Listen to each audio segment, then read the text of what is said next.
there, Lindsay here, the Frugal Crafter. Today I'm going to show you how to make this fun happy birthday shaker card. I've got 2 boy birthdays coming up, so I figured I would get a couple of these made just in time. So what we're going to use is a half sheet of white cardstock for the base, some scraps of patterned scrapbooking paper. We're going to use some washi tape, but if you don't have any, don't worry. Just use some other scraps of paper. There's no big deal there. Some table scatter. This is just the confetti that you can get to, scatter on tables at birthdays, and some little beads. I'm going to use a little baker's twine. You can use whatever string you like. Something to color with, markers, pencils, whatever you have. Waterproof ink, and a few stamps. So let's get going on this really fun project. The first thing we're going to do is take some paper, and what I did was I actually, this is a 5.5 by 4.25 inch card base, so what I did was I just layered 2 pieces of paper and cut them out to be the same exact size. It's just a little easier making it the same size rather than making it a little smaller. And now what I'm going to do is take this mason jar stamp. This is by Inkadinkado. You could freehand sketch it on if you want. You could use a computer printout. Whatever you feel like doing is fine. I do, though, have to say, this stamp is really useful. I've used it a lot. And they actually make it in a clear stamp set now, which gives you like a couple mason jar stamps and some little accessories. So if I didn't already have this wood one, I would have bought the clear one.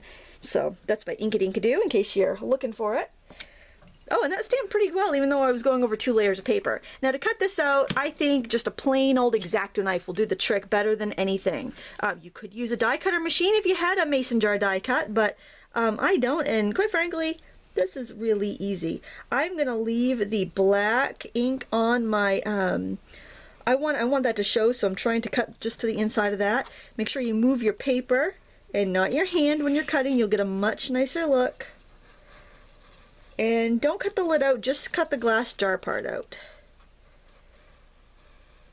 And it helps to have a nice fresh blade on your X-acto knife. Don't worry about it being perfect. And you could use scissors, I guess, if you're more comfortable with scissors. I think this is probably a little bit quicker though. And there we go. Pretty easy, wouldn't you say? Now I stamped the lid on a contrasting pattern paper, something I'm going to use on the inside. And I just have it here all ready to go, so I'm going to stick that right on top there. So already you've got some cool interest, and it hasn't really taken you very much time. Now I want to make a little banner on my card, so what I'm going to do is take a little baker's twine and cut it a little bit longer than my card so I can adhere it on the back with just a little bit of tape, or you know what, I'm going to use cellophane tape, even though it's probably not acid free, but it's a card, it's not a scrapbook page, so I'm not going to worry about it. So what I'm going to do is just stretch it across there and tape it right to the back. That way we don't have to wait for any glue to dry, and that's kind of cool. You know what? Make life easy once in a while. And then what I did on the first card was I folded pieces of washi tape over my baker's twine, and that was kind of a pain in the rear, so I came up with a better idea. I actually cut the washi tape pieces so that they were already banner shapes, and I'm like, you know what, this is so much easier. I'm gonna do this, and then I'm just gonna put them, stick them right on. And then so I folded them in half and I was gluing them, and I'm like, wait a minute, washi tape is already self-adhesive. Why in heck am I gluing this down? This is crazy talk. I'm gonna trim that a little bit shorter. Crazy, I tell ya. So I decided to do this instead. Sometimes, you don't really know how to do it right until you've done it once, and then it becomes so much easier. I think I'm going to use that one, but I'm going to cut it a little bit shorter. In fact, maybe I'll make that one right, except sometimes you just kind of fuss around with a little bit until you get exactly what you want. And then you get this really cute little banner. I think it's cute anyway. You could skip it if you don't like it. And if you're using pattern paper, just cut it out and glue it down. It's, nothing fancy. You don't have to worry about it. Alright, so now we need to figure out exactly where on our card we're going to need to do our stamping. This is going to be a shaker card, so we've just made the window. So basically, line your card right up, and then use a pencil or something just to make a couple little marks. I'm just going to make a little mark at the edges, bottom, and top, just so I know exactly where my window is. And then I'm going to use waterproof black ink in this cute little frog. This is by Clear Dollar Stamps, and honestly I don't even know if they're still in business or not, but it is such a cute little stamp. You could use any sort of like frog or bug or, you know, anything like that. The fireflies the kids might catch in a jar like that and stamp right on there. I like that little hat. I think it's kind of cute.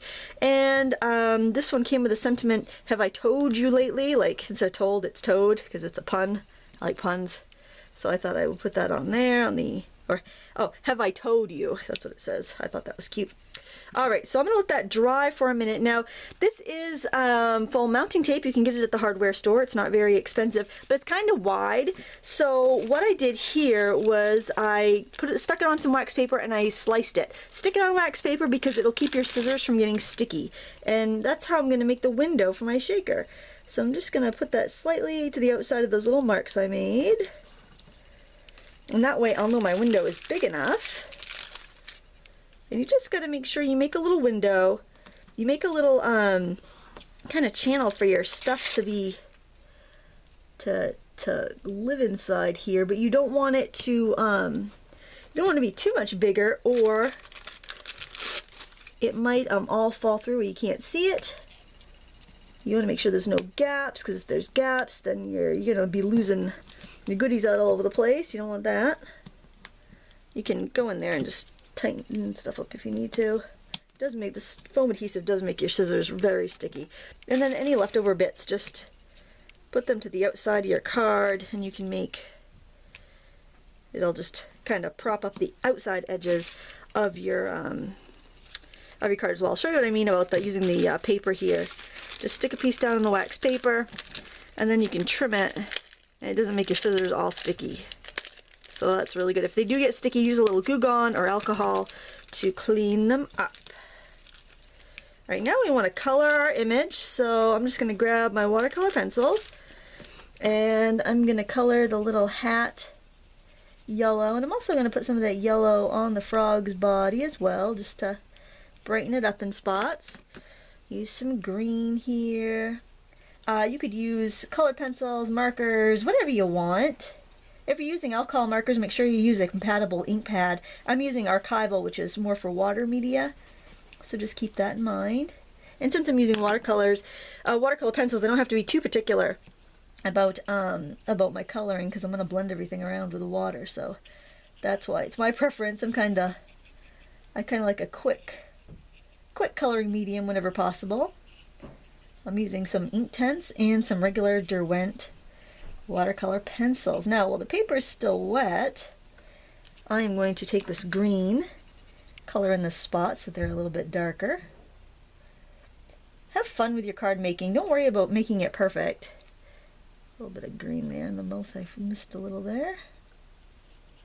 Just have fun with it. And then I'm going to use this orange on the hat, and I think I'll do the little pom-pom with a little red and orange together.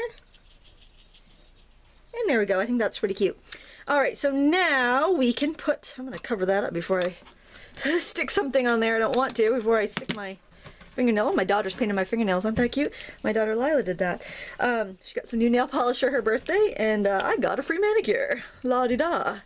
It's actually lasted 24 hours, which, almost 24 hours. I can never keep anything on my fingernails. I think it's because I'm always working with, you know, art supplies and chemicals that tend to kill the nail polish.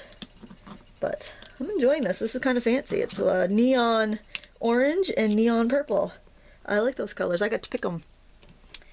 So that was fun. The girls had a couple friends spend the night yesterday, or the night before yesterday I should say, and it was something. It was a little crazy. Whoops, before we do that, you know what? We need to get a clear sheet for our shaker. Hold on one moment.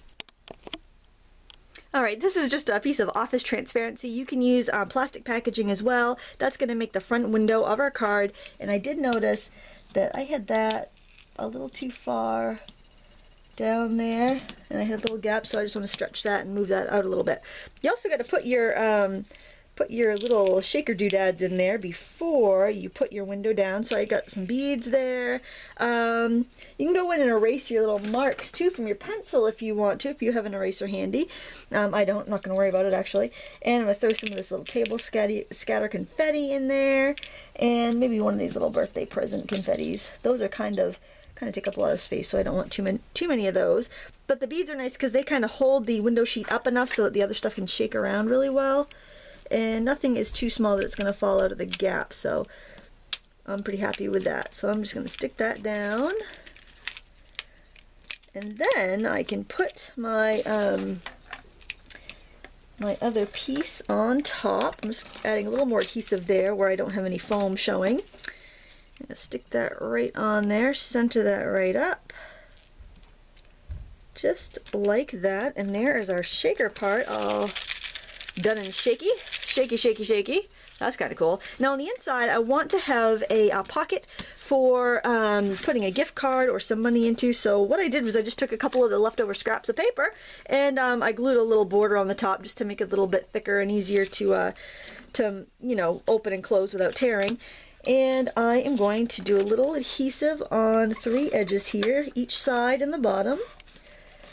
And then you'll be able to put a gift card or some cash or some tickets or, you know, whatever you want. It's really, really super versatile. And especially shopping for boys, for some reason, I have a hard time picking out presents for boys. So being able to put like a gift card in there is really helpful for this mother.